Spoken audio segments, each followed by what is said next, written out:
Welcome to channel. आज के वृत्त सम्पर्कित उपादक क्लास 10 এই চ্যাপ্টারটি আমি করাবো। পার্ট নাম্বার 1 ভিডিও নিয়ে এসেছি।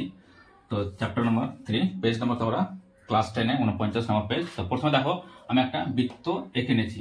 ওকে, এই বৃত্তটার এই যে পয়েন্ট এখান থেকে কেন্দ্র করে যে বৃত্তটা টানা হয় মানে ব্যাসার্ধ নিয়ে তাকে বলছে এটা কেন্দ্র মানে সেন্টার। ঠিক আছে, ও যে মিডল পয়েন্ট সেটা হচ্ছে কেন্দ্র। তো ওটা হচ্ছে কেন্দ্র। কেন্দ্র কি? কেন্দ্র হচ্ছে ও যে পয়েন্টটা ও বিন্দুটাকে বলছে কেন্দ্র। ওকে, এবার ধরো এখানে একটা সরলরেখা টানলাম পরিধি।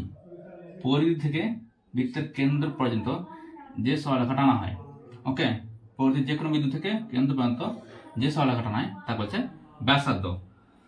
তাহলে ব্যাসার্ধ হচ্ছে কি না, তো ব্যাসার্ধ হচ্ছে ও এ একটা ব্যাসার্ধ।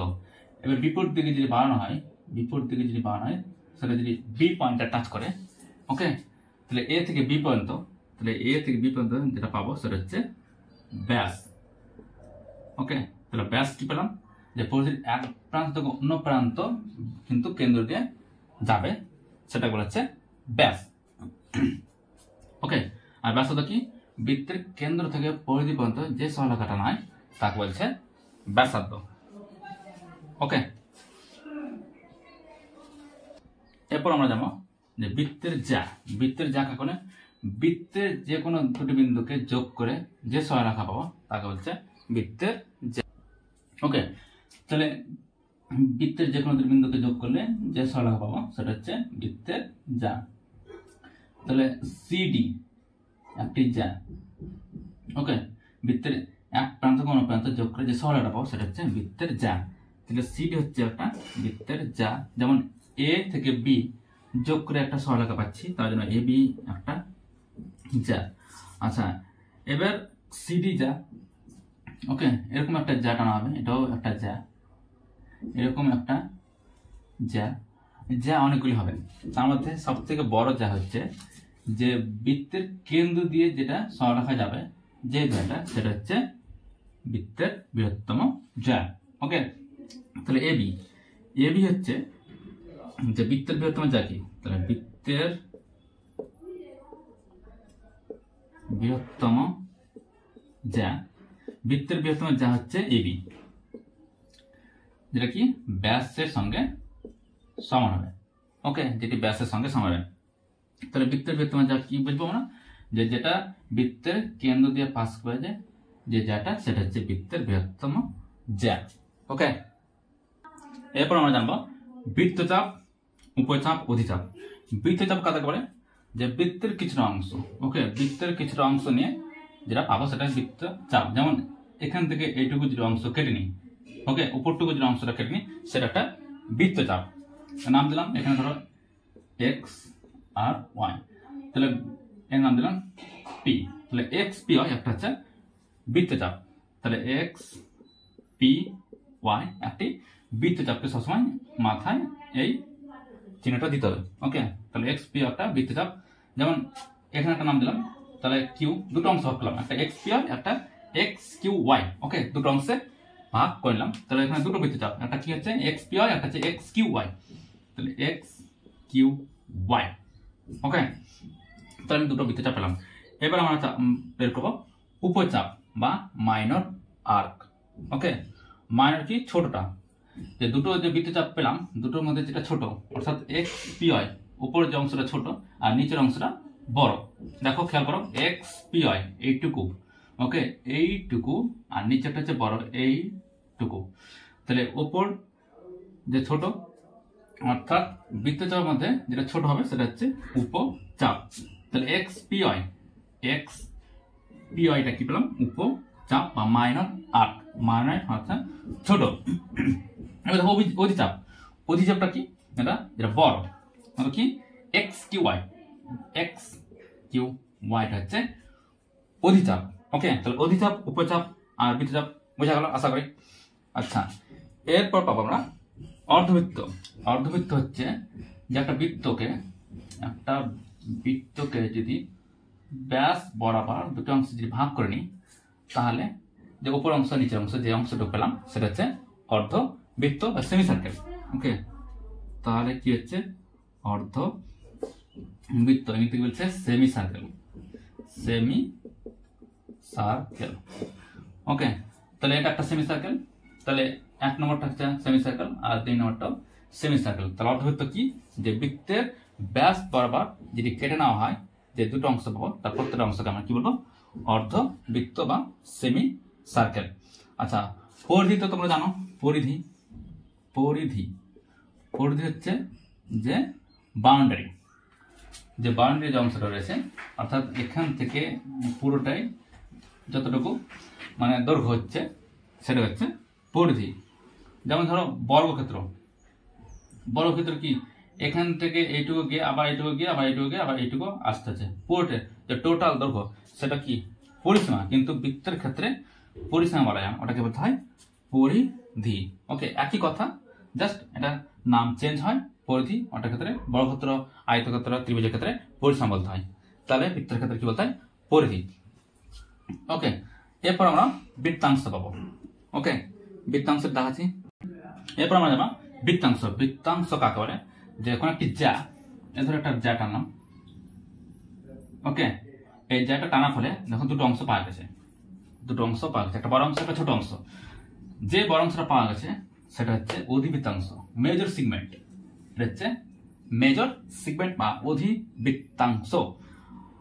আর উপবৃত্তাংশ মাইনর সেগমেন্ট হচ্ছে যে ছোট অংশটা পাওয়া যায় সেটা হচ্ছে মাইনর সেগমেন্ট। ওকে, তাহলে কোন একটি জ্যা যখন কোনো বৃত্তকে ভাগ করে দেবে দুটো অংশে, তাদের মধ্যে যে বড় অংশটা পাবো সেটা হচ্ছে মেজর সেগমেন্ট, আর যেটা ছোট অংশ পাবো সেটা হচ্ছে মাইনর সেগমেন্ট। আর বৃত্তাংশ হচ্ছে যে একটি জ্যা যখন বৃত্তকে দুটো ভাগ ভাগ করে তার প্রত্যেকটা অংশকে সেগমেন্ট বা বৃত্তাংশ বলে।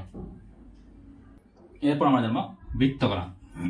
বৃত্তকলা কাদেরকে বলে না, তো কেন্দ্র থেকে দুটো ব্যাসার্ধ, একটা ব্যাসার্ধ আর একটা ব্যাসার্ধ আর বৃত্তচাপ। ওকে, ভালো করে বোঝার চেষ্টা করো। বৃত্তকলা হচ্ছে কেন্দ্র থেকে দুটো ব্যাসার্ধ আর একটি বৃত্তচাপ নিয়ে যে অংশটা পাবো সেটা হচ্ছে বৃত্তকলা, অনেকটা পিজা টাইপের। ওকে, এই যে এই অংশটা পেলাম, এই অংশটা অঞ্চল পেলাম, ছোট যে বৃত্তকলাটা আছে সেটা হচ্ছে ছোট বৃত্তকলা বা মাইনর সেগমেন্ট, আর বড় হচ্ছে মেজর সেক্টর বা বড় বৃত্তকলা। ওকে, এরপর আমরা জানবো এক কেন্দ্র বৃত্ত বা কনসেন্ট্রিক সার্কেল। ওকে, যে বৃত্তগুলোর সেন্টার একটা নির্দিষ্ট হবে। ওকে, একটা বৃত্ত, একটা বৃত্ত, একটা বৃত্ত, একটা বৃত্ত, অর্থাৎ এখানে আমি 4টা বৃত্ত আঁকলাম। এই 4টা বৃত্তর কিন্তু কেন্দ্র কিন্তু একটাই, কিন্তু ব্যাসার্ধ আলাদা আলাদা ব্যাসার্ধ হবে। ওকে, আলাদা আলাদা ব্যাসার্ধ দেখতে পাচ্ছ, যে নির্দিষ্ট ব্যাসার্ধ নয়, কিন্তু নির্দিষ্ট কি থাকবে না, তো কেন্দ্র থাকবে, সেই বৃত্তগুলোকে বলবো আমি এক কেন্দ্রীয় বৃত্ত। আর সর্বসমবৃত্ত হচ্ছে যে বৃত্তগুলোর আকার কিন্তু সেম। ওকে, এই বৃত্তগুলোর আকার কিন্তু সেম, এই বৃত্তগুলো হচ্ছে সর্বসমবৃত্ত। এরপর দেখো পেজ নাম্বার 52 আর কোশ্চেন দিক হচ্ছে 3., হ্যাঁ 2 এর দাগে আমি করাচ্ছি। দেখো শূন্যস্থান পেলাম। 1 নম্বর কোশ্চেন কি রয়েছে, একটি বৃত্তে ড্যাশ বিন্দু আছে, অর্থাৎ একটি বৃত্ত, এই যে বৃত্তটা আঁকলাম এই বৃত্তের মধ্যে কতগুলি বিন্দু আছে পরিধির মধ্যে, তাহলে উত্তর কি হবে, অসংখ্য। তাহলে 1 নম্বরটা উত্তর কি হবে, অসংখ্য। ওকে, তাহলে অসংখ্য বিন্দু নিয়ে গঠিত একটা বৃত্ত। তবে নেক্সট বৃত্তের বৃহত্তম জ্যা, আমি আগে বুঝলাম যে বৃত্তের বৃহত্তম জ্যা কি না, তো ব্যাস। যতগুলি জ্যা আছে তার মধ্যে বৃহত্তম যে জ্যাটা আছে সেটা কি ব্যাস হবে, অর্থাৎ কেন্দ্র দিয়ে যে সরলরেখাটা যাবে। তখন নেক্সট জ্যা বৃত্তাকার ক্ষেত্র দুটিকে, যে কোনো জ্যা দেখো বৃত্তাকার ক্ষেত্রকে যে কোনো জ্যা কি করে, যে কোনো জ্যা বৃত্ত দুটি অংশে বিভক্ত করে তাদের নাম কি, বৃত্তাংশ। তাহলে এখানে কি হবে, 3 নম্বরটা উত্তর হবে বৃত্তাংশ। 4 নম্বরটা উত্তর দেখো বৃত্তের সকল ব্যাস, তাহলে বৃত্তের যে সকল ব্যাস যতগুলি ব্যাস টানো সব ব্যাসই কিন্তু কেন্দ্র দিয়ে যাবে, তাহলে এটা কি হবে, কেন্দ্রগামী। ওকে, কেন্দ্রগামী হবে। নেক্সট দুটি বৃত্তাংশ সমান হলে, যদি দুটি বৃত্তাংশ এই ধরো একটা বৃত্ত আঁকলাম, দুটি বৃত্তাংশ তাহলে কি আধা আধি, আধা আধি করলেই তো সমান হবে বৃত্তাংশ দুটো, একটা বৃত্তাংশ একটা বৃত্তাংশ, দুটি বৃত্তাংশ সমান কখন হবে না। তো বলেছে বৃত্তচাপ দুটির দৈর্ঘ্য কি হবে, এই যে বৃত্তচাপ নিচের দিকে একটা বৃত্তচাপ গিয়েছে আর উপর দিকে একটা বৃত্তচাপ গিয়েছে, এই বৃত্তচাপ কি হবে সমান হবে। তাহলে সমান যদি হয় সেক্ষেত্রে কিন্তু বৃত্তাংশ দুটি সমান হয়, অর্থাৎ বৃত্তচাপ দুটি সমান হবে। তারপর বলেছে 6 নম্বরটা একটি বৃত্তাকার ক্ষেত্রে বৃত্তকলা হলো, যে কোনো বৃত্তকলা দেখো, যে কোনো বৃত্তকলা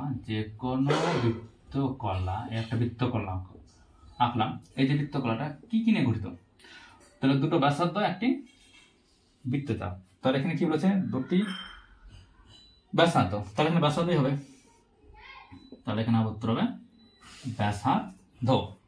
ওকে, তারপর নেক্সট শেষেরটা, বৃত্তের বাইরে কোনো বিন্দু আর কেন্দ্রের সঙ্গে রেখাংশ দৈর্ঘ্যের ব্যাসার্ধ অপেক্ষা কি বড় হবে, বৃত্তের বাইরে একটা বিন্দু এই পয়েন্টটা, ওকে, তাহলে কি ব্যাসার্ধ, এটা হচ্ছে সেই সরলটা যেটা বৃত্তের বাইরে আছে, তাহলে কি হবে সবসময় কি ব্যাসার্ধ থেকে এই সরলটা সবসময় বড় হবে, তাহলে আমি এটা কি লিখবো অত বড় লিখবো। ওকে, তারপর দেখো আমি চলে গেলাম 4 নম্বর সত্য মিথ্যা। ওকে, সত্য মিথ্যা দেখো যে বৃত্ত একটি সামান্তরিক চিত্র, অর্থাৎ একটা তলে কিন্তু অবস্থান করে, একটা তলের মধ্যে 2D x অক্ষ y অক্ষ একটা তলের মধ্যে থাকে। ওকে, তাহলে কি 1 নম্বরটা সত্য হবে। আচ্ছা 2 নম্বরটা দেখো, 2 নম্বরটা কি বলেছে যে বৃত্তাংশ একটি সামান্তরিক চিত্র, বৃত্তাংশ এই যে বৃত্তাংশ, এটা একটা বৃত্তাংশ এটা একটা বৃত্তাংশ, এটাও সামান্তরিক চিত্র, হ্যাঁ এটা সত্য হবে, তাই এটা কি করবা এত সত্য করে নেবে।